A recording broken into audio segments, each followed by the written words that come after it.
Bismillahirrahmanirrahim. Assalamualaikum warahmatullahi wabarakatuh. Baik, sebelumnya yang saya hormati Ibu dosen pengampu mata kuliah Filsafat Umum. Pada kesempatan kali ini izinkan saya mengulas sedikit tentang landasan filosofis ilmiah dan pengembangan ilmu. Baik,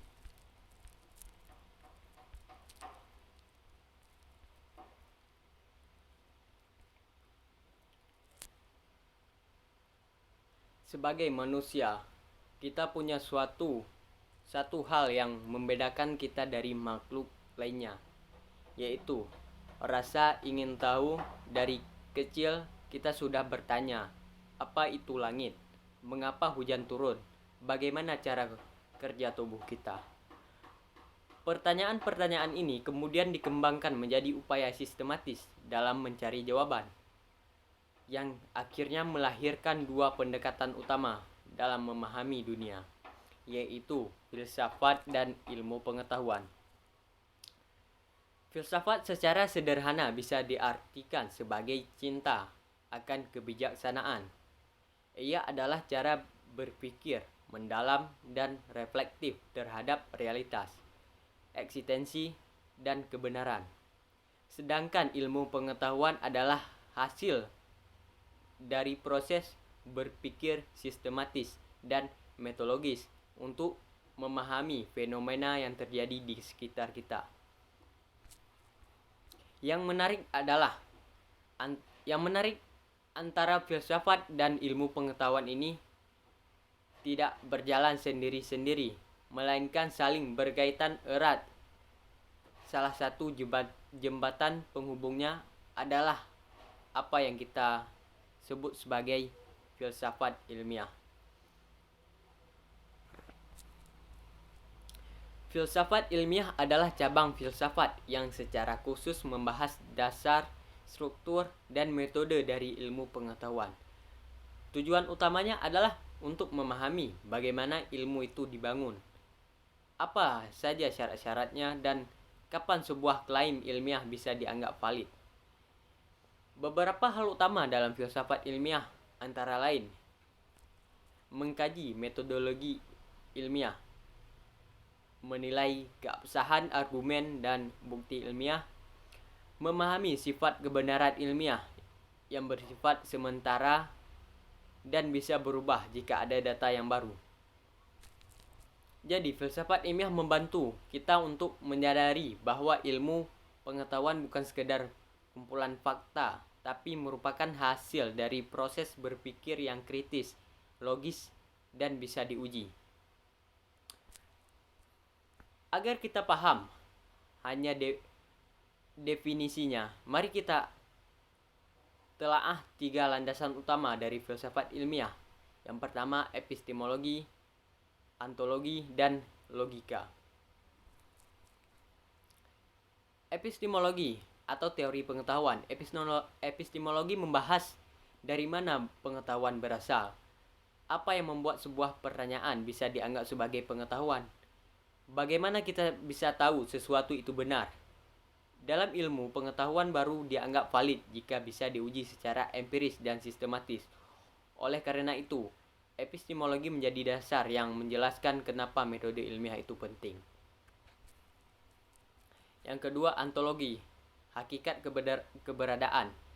Ontologi berkaitan dengan pertanyaan seperti, apa sebenarnya yang sedang kita pelajari? Apa realitas itu, fisik, sosial, atau mental? Dengan memahami ontologi, kita bisa membedakan bagaimana pendekatan dalam ilmu fisika dan membedakan dengan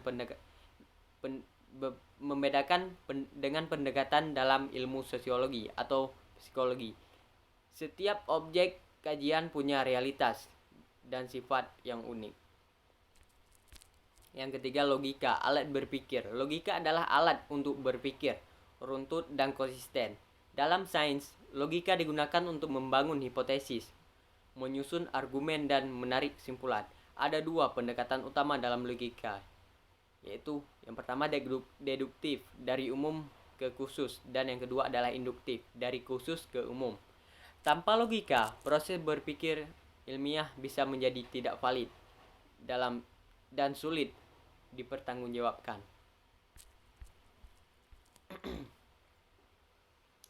Setelah memahami dasar filsafat ilmiah, mari kita bahas tentang apa itu ilmu pengetahuan.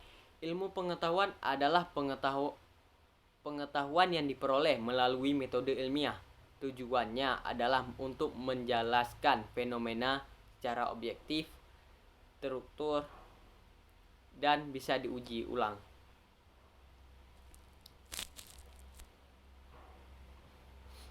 Langkah-langkah dalam metode ilmiah. Yang pertama adalah observasi, mengamati fenomena secara sistematis. Yang kedua adalah pertanyaan, merumuskan masalah. Dan yang ketiga adalah hipotesis, dugaan sementara berdasarkan teori. Yang keempat adalah eksperimen, menguji hipotesis dengan data yang nyata. Dan yang kelima adalah analisis, menafsirkan hasil eksperimen. Dan yang keenam adalah kesimpulan, menerima atau menolak hipotesis. Metode ini membedakan ilmu pengetahuan dari opini, mitos, atau dogma. Dengan kata lain, ilmu bisa dibuktikan, bukan hanya dipercaya.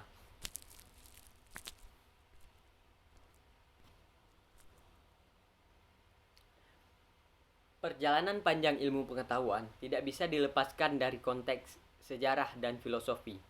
Beberapa momen penting yang menunjukkan peran filsafat ilmiah antara lain, yang pertama, zaman Yunani kuno.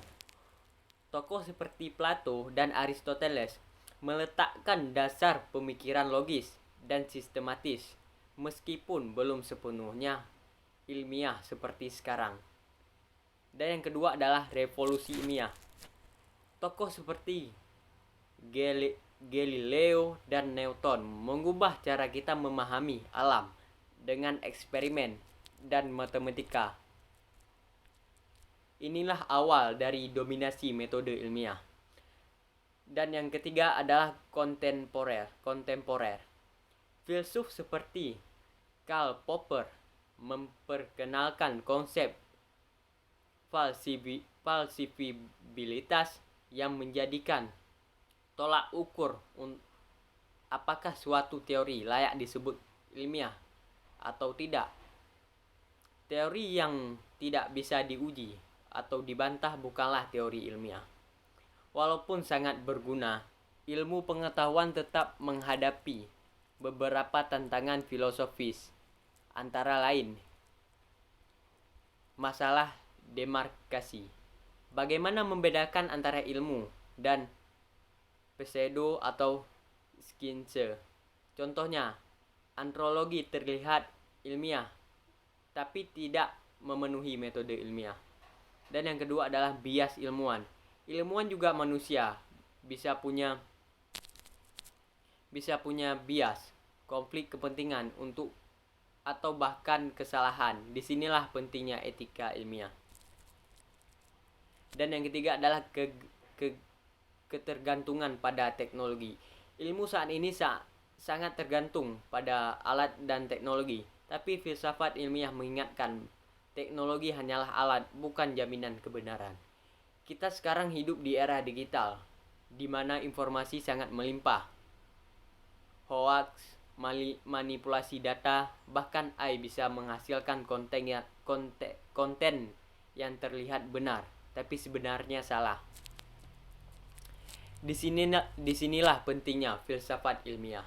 Melatih kita berpikir kritis, tidak mudah percaya sebelum ada bukti, membedakan opini dari fakta, mengevaluasi kebenaran secara logis dan sistematis. Dengan memahami filsafat ilmiah, kita tidak hanya menjadi konsumen informasi, tapi juga menjadi pemikir yang bijak.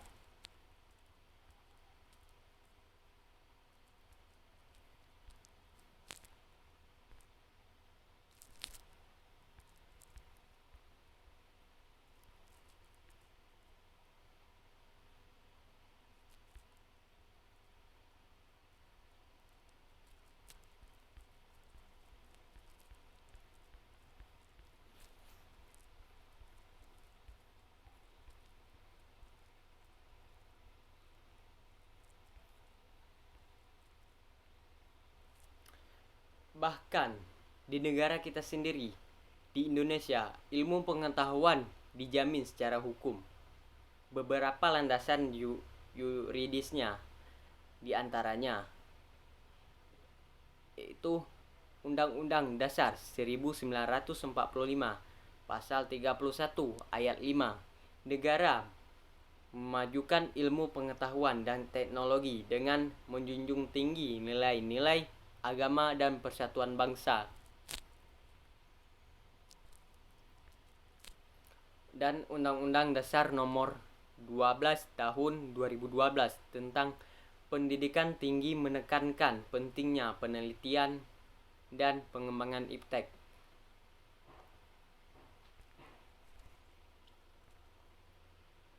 Jadi, secara hukum, kita sebagai akademisi atau mahasiswa itu punya hak dan kewajiban untuk belajar, meneliti, dan memperluaskan ilmu pengetahuan.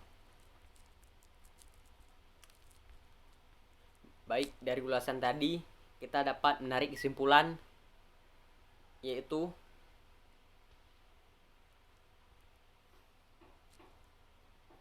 ilmu pengetahuan adalah sistem pengetahuan yang disusun secara sistematis dengan metode ilmiah.